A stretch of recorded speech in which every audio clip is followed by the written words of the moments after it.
বিশ্বে প্রতিদিন প্রায় 105 মিলিয়ন ব্যারেল তেলের চাহিদা, কিন্তু ঘনীভূত হচ্ছে বৈশ্বিক জ্বালানি সংকট। মধ্যপ্রাচ্যের বাড়তে থাকা উত্তেজনা এবং কৌশলগত হরমুজ প্রণালী প্রায় অবরুদ্ধ হয়ে পড়ায় অস্থির হয়ে উঠেছে আন্তর্জাতিক তেলের বাজার। এরই মধ্যে এশিয়ার দিকে তেলের সরবরাহ কমিয়েছে সৌদি আরব, আর যুক্তরাষ্ট্র নিজেদের মজুদকে ঘিরে নতুন কৌশল নির্ধারণে ব্যস্ত।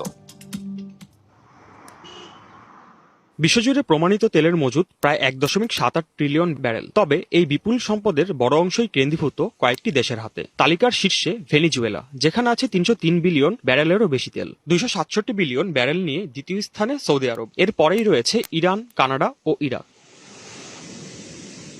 অঢেল মজুদ থাকা সত্ত্বেও বৈশ্বিক তেলের বাজারে ভেনেজুয়েলার প্রভাব এখনও সীমিত। উচ্চ উত্তোলন ব্যয়, প্রযুক্তিগত সীমাবদ্ধতার কারণে তাদের বিপুল তেল সম্পদ পুরোপুরি কাজে লাগানো সম্ভব হচ্ছে না। ফলে বাজারের নিয়ন্ত্রণ এখনও দৃঢ়ভাবে ধরে রেখেছে মধ্যপ্রাচ্যের দেশগুলো।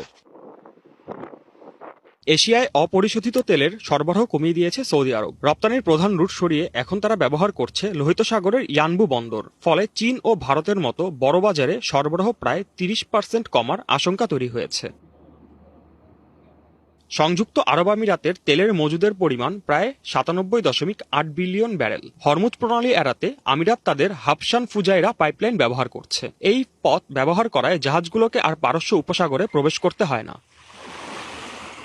সিলভার টিপ কন্ট্যাক্টে তৈরি নিরাপদ ও নান্দনিক ক্লিক সুইচ। ক্লিক সুইচ, নির্ভরতা জীবন জুড়ে। যুক্তরাষ্ট্রের তেলের মজুদ ঘিরে নতুন হিসাব নিকাশ। বাণিজ্যিক মজুদ বিপুল হলেও আলোচনার কেন্দ্রে স্ট্র্যাটেজিক পেট্রোলিয়াম রিজার্ভ, যেখানে 415 মিলিয়ন ব্যারেল বেশি তেল জমা আছে। অভ্যন্তরীণ বাজার ঠান্ডা রাখতে এই ভান্ডার থেকে তেল ছাড়ার কথা ভাবছে হোয়াইট হাউস। বিশ্বের চতুর্থ বৃহত্তম তেল মজুদের দেশ কানাডা। কানাডার তেলের মজুদ প্রায় 171 বিলিয়ন ব্যারেল, যার 97% রয়েছে আলবার্টা প্রদেশের অয়েল স্যান্ডস বা তেল বালুতে। অয়েল স্যান্ডস থেকে তেল উত্তোলন নতুন প্রযুক্তির মাধ্যমে বৃদ্ধি করা হয়েছে।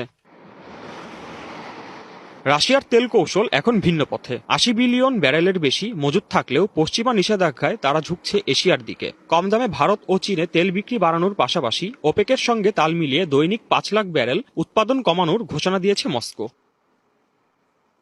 তেলের ভান্ডার এখনও ফুরিয়ে যায়নি, কিন্তু ভবিষ্যতের বড় প্রশ্ন, কত দ্রুত বিশ্ব এই জ্বালানির উপর নির্ভরশীলতা কমাতে পারে। নবায়নযোগ্য শক্তিতে রূপান্তর যত দেরি হবে ততই বাড়বে এমন অস্থিরতা। বিশেষজ্ঞদের সতর্কতা, মধ্যপ্রাচ্যের পরিস্থিতি শান্ত না হলে আগামী মাসগুলোতে এই সংকট আরও ঘনীভূত হবে। Mohammad Ashfiqur Rahman, DBC news desk.